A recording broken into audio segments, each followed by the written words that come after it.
तो गाइस, जैसा कि आप लोग देख रहे हैं, इस पेंडेमिक की सिचुएशन इंडिया में अब वर्स्ट हो गई है। इसको देखते हुए आईएससी ने फिर से एक रेड्यूस सिलेबस निकाला है, जिसका आज हम आपको डिटेल्ड एनालिसिस देंगे। तो आज हम आपको बताने जा रहे हैं further reduce syllabus of physics class 12 ISC. इसमें जितना भी हाइलाइटेड पार्ट है वो सब कोर्स में अब नहीं है, वो सब चीज़ें अब आपको नहीं पढ़नी है।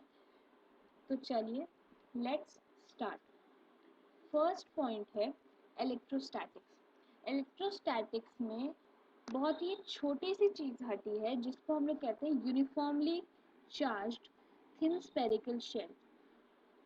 इसमें एकदम लास्ट में पेज में आ जाइए तो आपको दिखेगा 4 लाइन जो अब नहीं रही सिलेबस में। A thin hollow spherical shell inside से लेकर के स्फेरिकल शेल्स तक। अब नीचे आ जाइए। इसके बाद इसमें कुछ नहीं है जो कटा हो। अब आप लोग करंट इलेक्ट्रिसिटी वाले यूनिट पे आ जाइए, जिसमें सिर्फ 2 चीज़ें कटी हैं, carbon resistors and colour code for carbon resistors. A topic में लास्ट के 4 वर्ड नहीं है, colour coding of resistance. B point में डेरिवेशन ऑफ इक्विवेलेंट रेजिस्टेंस से लेकर के ग्रुपिंग ऑफ रेजिस्टर्स तक अब कोर्स में नहीं है। मैग्नेटिक्स में 4 चीज़ें हटी हैं।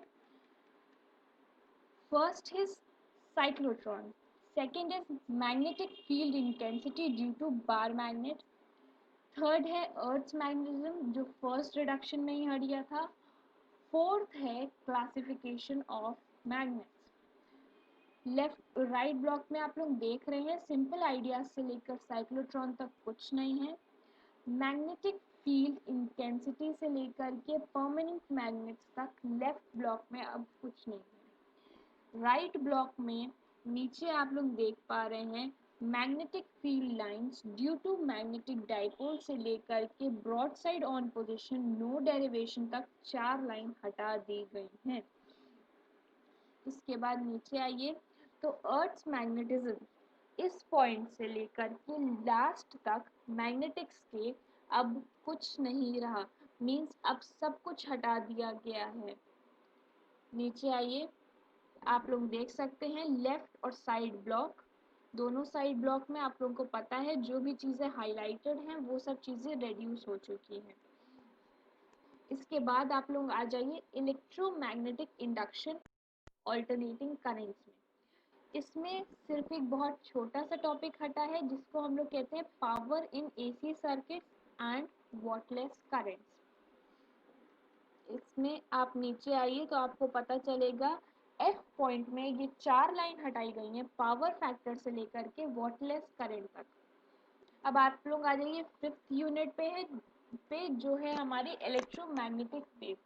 इसमें एक बहुत ही छोटा सा ओवरव्यू हटाया गया है इस टॉपिक से, जो है basic idea of displacement current, या फिर उसको कह लीजिए concept of displacement current.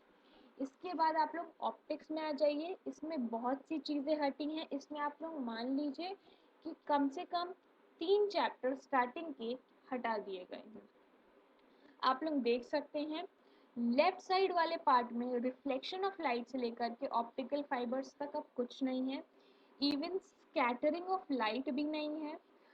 Resolving power of microscope से लेकर के लास्ट में बी के लास्ट में सिंपल एप्लीकेशंस तक अब कुछ नहीं रहा।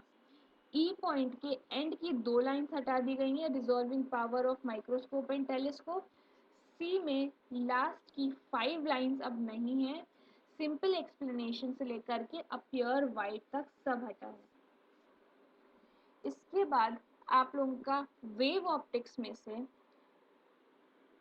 पोलराइजेशन के बाद से सारे टॉपिक हटा दिए गए हैं।